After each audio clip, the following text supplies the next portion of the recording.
What is going on, beautiful people? Your favorite self-aware narcissist, Mr. Lee Hammock here. Today, y'all, narcissistic family dynamics are a real thing. Narcissistic families tend to act like cults and move as a unit. Today, we're going to be breaking down a video about a woman who had a graduation that none of her family wanted to show up to. They caused issues, they caused ruckus. Stay tuned for the reaction and the breakdown. Thanks. My hair is still in a bun because I'm graduating in a couple, but put a finger down if your family does not care about your graduation and is said to you they don't care about your graduation and they're leaving early to go to a basketball game.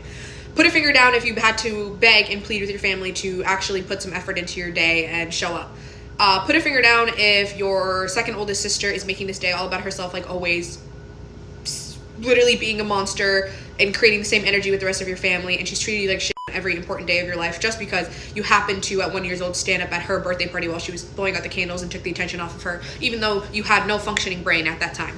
Put a finger down if this is literally turning into one of the worst days of your life, even though your actual first graduation was the worst day of your life because you didn't have one because of COVID. Put a finger down if you're gonna get absolutely blasted because your family is awful.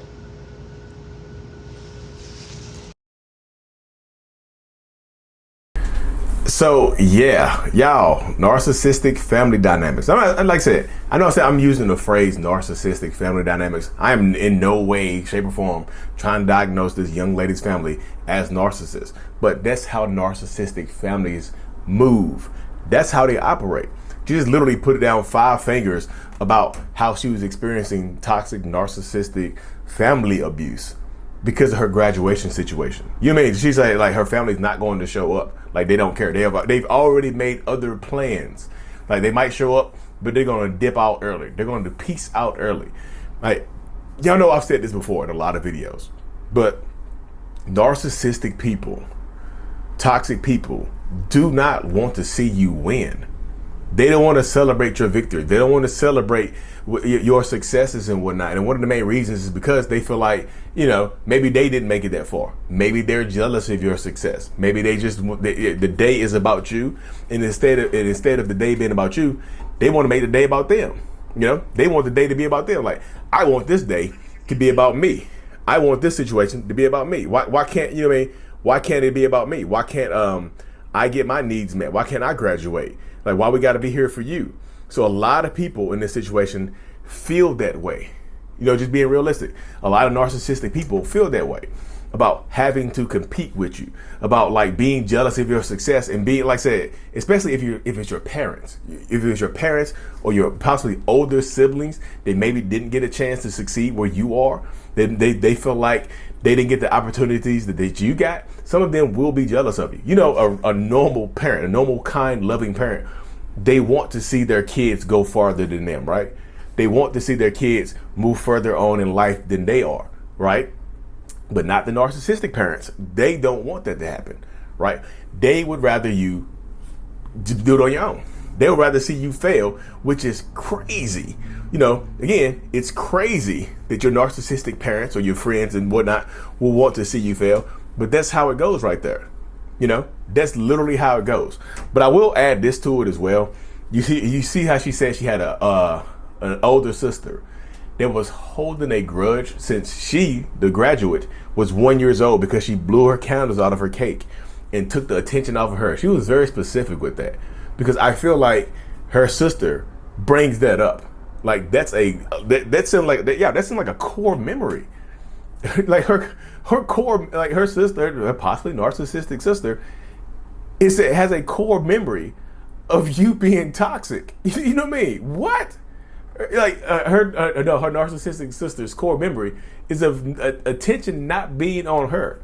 That is wild to go through maybe 10, 20, 30 years holding on to this right here. But that's what narcissistic people do. They hold on to grudges.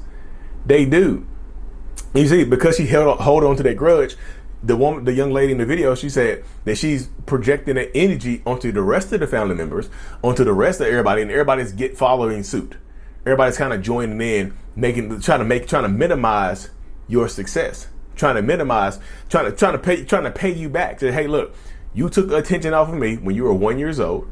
So now that you're like 20 years later, it's my turn to get you back. I've been waiting on this. You're not going to blow out the candles on your metaphorical graduation cake. You see, now the attention is on me. And that's crazy, y'all. But that's how narcissistic family dynamics move. Like a narcissistic family is like a cult. They have like just like cults have leaders, narcissistic families have leaders. These family dynamics have leaders in place. You know, typically it's going to be one of the parents, right? Typically it's going to be one of the parents in this situation. And that's how it, you know, it would go. Like it's going to be one of the parents giving orders to the younger folks, to the children, to the other members of the cult, right? They're giving that to them. And they just do this, y'all. Like I said, they will ruin, it's not just graduation. It just happens to be her graduation right now. They will ruin other special events as well. Like birthdays, births, holidays. Y'all know this. They will ruin those special events as well. Again, because some of them are jealous. Some of them don't care. And some of them just want to hurt you. Some of them want to see you in pain, y'all. Some of them want to actively, and it sucks because this is your family. Some of them actively want you to experience pain. Some of them actively want you to hurt. Some of them actively want you to just to beg for mercy and stuff like that. Some of them, it's crazy. And this is your family. You know, she's like, they're already planning to dip out. They know how I didn't get an original graduation from high school or whatever because of COVID. Now this is damn near just as bad because my family's not going to be there to support me. My family's not going to be there to celebrate with me. My family's pretty much piecing out on me because they're angry at something that happened years ago. You know, and it's wild, y'all. And that sticks with you. And just like, I want to add this to it as well. Like you heard at the end of the video, how she's like, she's going to get blasted. She's like, I'm going to get blasted. If y'all don't know what blasted means they're going to drink a lot of alcohol. They're going to get drunk pretty much, right? But that kind of shows you sometimes that how being in these toxic relationship dynamics, you can react to their abusive behaviors by trying to numb it. It's numbing. It's a numbing agent pretty much. Like one of the best moments of your life, you feel like you have to numb yourself because you can't be happy because your family is not going to be there to celebrate with you. So if something happens to the young lady because she goes out here and drinks and hurts herself or something like that, she's going to be able to, like, her family will blame her for what happened to her. You know, her family, well, she shouldn't have been drinking. She shouldn't have been doing that. She shouldn't have been doing this. They will put it onto her, especially if they have to go get her. Like, hey, so-and-so passed out at the wheel. So-and-so is drunk and throwing up. She needs to go to the hospital. They're going to blame her. They're like, well, she shouldn't have been drinking. You know, but that happens, y'all. I hate, if you've been part of a narcissistic family, you already understand exactly where I'm coming from. You understand exactly what I'm saying because it runs deep. It's deep as hell. You know, it's one of those, it's deep, it's really deep. You know what I mean? But anyway, y'all, I'm gonna start reacting to more of these videos right here. I'm actually about to start a reaction channel called Lee Actions. Here pretty soon. It's linked at the bottom of my YouTube profile. Check it out. I'm gonna react. Send me videos, email me videos that you want me to react to. info@mentalhealers.net, and I'll be reacting to more videos. Make sure you subscribe. I'm out. Peace. Thank you so much for making it to the end of my video. I am extremely grateful for you. Have no idea. If you haven't already, make sure you go ahead and subscribe to the channel. Helps reach more people. And click on the screen to watch another video or to browse through another playlist. There's also a link on the screen to check out my courses and my support groups to help you heal and understand what you've been through. Thank you so much again. I will see you in the next video. Peace.